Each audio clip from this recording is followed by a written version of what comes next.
O'zbekdan mehmondo'st xalq bormi dunyoda? Voy, bir xona uyi bo'lsa, o'shani ham quplab qo'yib balkonda o'tiradigan xalq o'zbekda. Chiroyli qilib bezatadi, quplab qo'yib bola chaqasi bilan balkonda o'tiradi. Eng chiroyli uyini mehmon uchun quradigan xalq o'zbekda, to'g'rimi? Sizlarkida ham shunaqami? Eng chiroyli xona mehmonxonami? Biznikida ham shunaqa.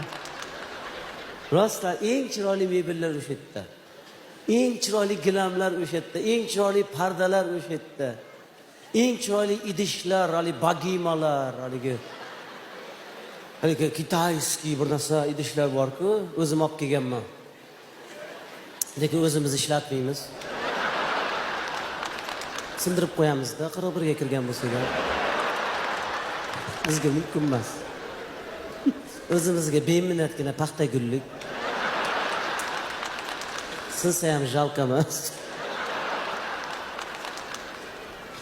Uyimizdagi yakka-yagona lustra mehmonxonada-da.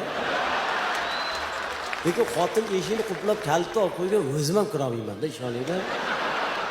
Har zamonda u yoqqa o'tganda eshik derazasidan qarab o'zim havosim keladi. Zo'r uyimiz bor deb qo'yaman. Hali kalit teshigidan mandarinlar hidi chiqib turadi. Mehmon kelsa kiraman-da, shu yerga o'zim ham ishonasizmi? Mehmonlar bilan kiraman. Kelinglar, xush kelibsizlar. Mehmonlar marhamat. O'zim qilganman remontlarni. Qani o'tibdi duo qilib. Birovni uyiga kirib qolganga o'xshaysiz-a? Agar eshik ochib qolib ketib, bolalar kirib qolsa bormi? Onasiga tushuntirish xati yozadi. Men Anvarbekov Abdulloh Avazbek o'g'li mehmonxona eshigi ochiqligidan foydalanib kirdim va bir dona shikolat o'g'irlab yedim. Qilgan ishimdan afsusdaman, kelajakda bunday holatlar qaytarilmaydi.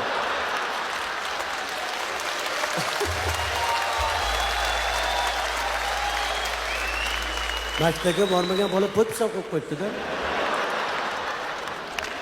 Voy, nima uchun ayollar mehmonxonani quplab qo'yadi bilasizlarmi? Ular pistabodam saqlaydi edi.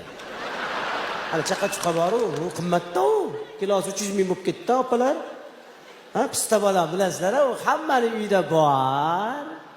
Lekin u kundalik iste'mol qilinadigan mahsulot emas. U mehmon kelganda qo'yiladi, mehmon ketishi bilan siraz olib qo'yiladi. Shunaqa narsa u. Manaman degan millionernikida ham shunaqa. Ayollarimiz mehmonni kuzatayotganda bor-ku, xavotirda turadi-da. Mayli. Yaxshi boring, qudingizga salom ayting, yana kelinglar, xo'p. Mayli, xayol bu yoqda.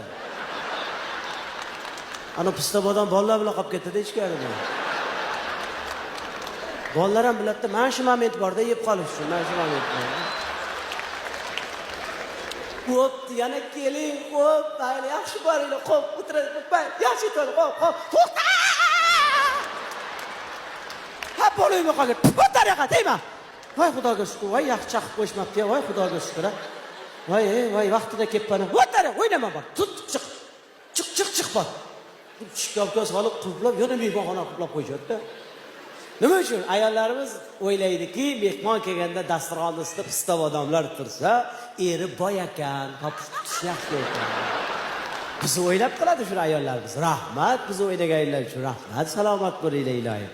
Biz uchun qilasizlar-da shu, to'g'rimi? Biz obro'yimiz uchun qilasizlar, rahmat. Lekin er chaqib qo'ysa shundan. Hali mehmon bilan o'tirganda qo'lingiz ketib qoladi-yu. Ikki dona chaqib qo'ysangiz, xotin ko'rib qoladi tashqarida.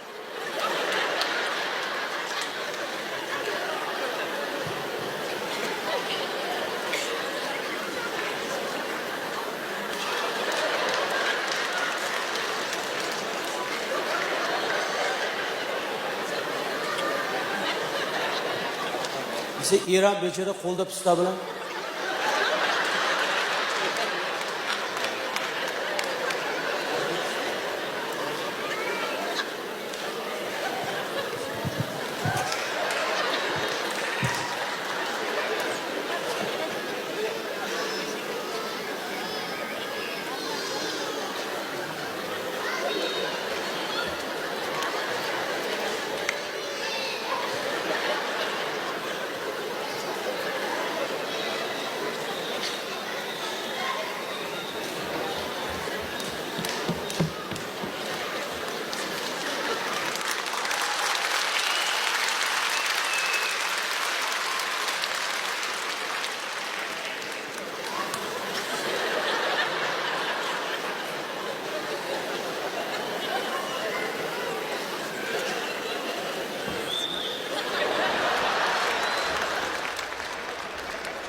Yana mehmon ketgandan keyin jo'rab qolishadi-yu. Rosa nafsingiz yomon, ey dadasi.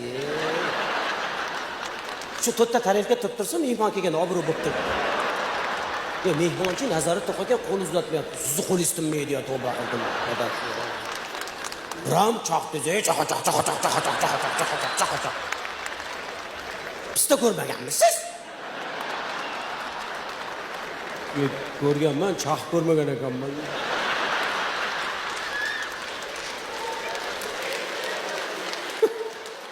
Mana xotinlar bekorga kulmayapti. Bular hammasi shunaqada. Bular mana xotinlar hammasi shunaqa. Men o'zimning xotinim ham shunaqa. Bir kun pista odamlarni olib chiqib quyoshga yoyib qo'yibdi. Ha, desam qurt yeb qo'yibdi deydi. Yo'q edi, bunda qarasam ikkita pista agorodga qarab ketyapti. Men aytdim, battar bo'l dedim. Shu eringga, bolangga yedirmagan qurtga yedirdingmi dedim. Sen yangisini olib berasiz dedi. Qurtgami? Mana kechirasizlar, onajonlar, opajonlar, 2 yil turgandan keyin qurt yeydi-da uni. U yana 1 yil turganda qurt ham yemasdi uni. U yana 1 yil turganda qurt ham bundoq kelar, uni. Bunda hidayat turib, yo'q, deb qaytib ketadi, bundoq qilsa.